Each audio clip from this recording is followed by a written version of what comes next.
About with the college student, with Faith, we talked about internships, we talked about volunteering. Find a job that's in your major and volunteer. Meet friends there in that workplace. Start making those types of friendships and relationships with people that are in your major. Build job skills and confidence. You're going to build confidence when you're building those job skills. And of course, this is going to help transition you into the actual real world. Okay?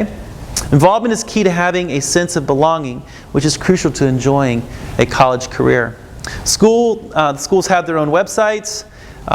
So for internships, we can use livecareer.com once you find out what your career is. Here's some other ideas. Go to College Monster, Craigslist, Career Builder. These are all these different places. Once you find out your major, then you can start looking for internships at these sites. This is really cool websites. Here's some places to volunteer. You can volunteer. And so for Faith, if she pursues a community service type major, she can go to these volunteer websites to find the right match for her there. So study skills. You study 2 to 3 hours per credit hour. In college. In high school, it's not that much. Not even close, right? It's important to review class notes and material regularly. Large amounts of reading and writing. With ADHD, we have them to go right to the library after they're at school, after their class, and do the homework for the class. Just go right to the library, knock it out. If you go back to the dorm, you're going to get distracted by the video games, or people fooling around in the hallways, or people cranking up their music, and you're not going to get anything done. You're going to just want to hang out with your friends and socialize. There's a lot of reading that's involved and writing. It's up to you to get all this done and not procrastinate, okay? So you got to keep up with the curve. It's a huge learning curve, huge transition going into college. So we talked about completing homework after class, study alone to avoid distractions. Some people, though, need people around them to study, so that's why the library is good. So library, some people can sit at a table with a couple of friends and do their work. Some people need to sit at the cubicles along the wall. But at least they can be around people and feel a sense that they're not alone, and a sense of community. And that really feels good when you're studying in the library.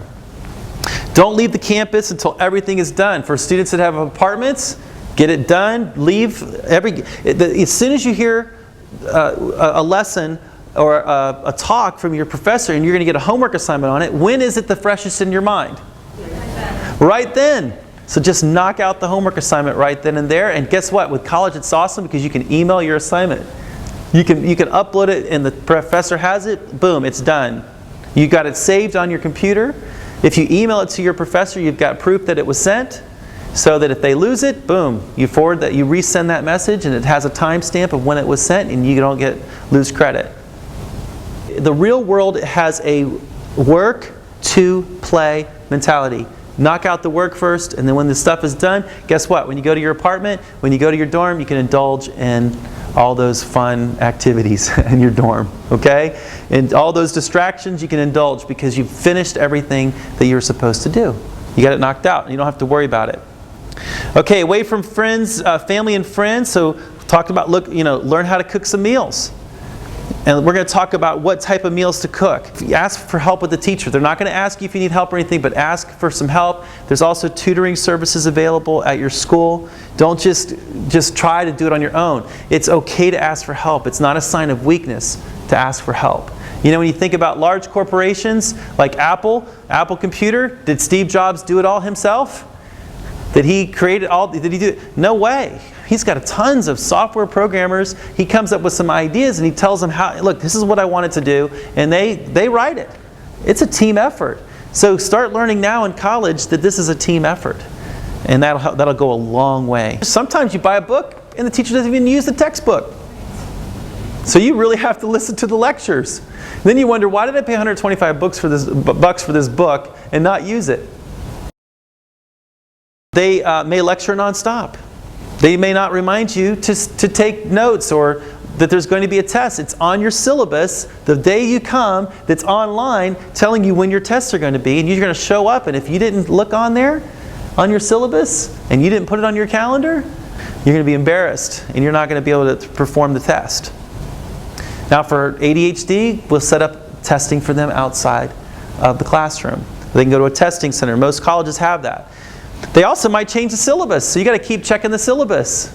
They might want to take a day off, not even show up for class one day. Go to class every day. You know what? The teacher doesn't care if you go every day or not. You know why? You paid up front for your class. That's the difference with college versus school, high school. You've paid up front. They don't care. They got their check. They've been paid up front too. You cannot replace class time and information. Find reliable classmates to share notes with as well. And not all teachers check attendance. And some college students are thinking, all right, that is great. I don't have to show up. And of course, then you miss out on getting the notes that you need to study for your test. Extracurricular activities. For people homesick, this is important. Get plugged in. And extracurricular activities, they're going to have open houses.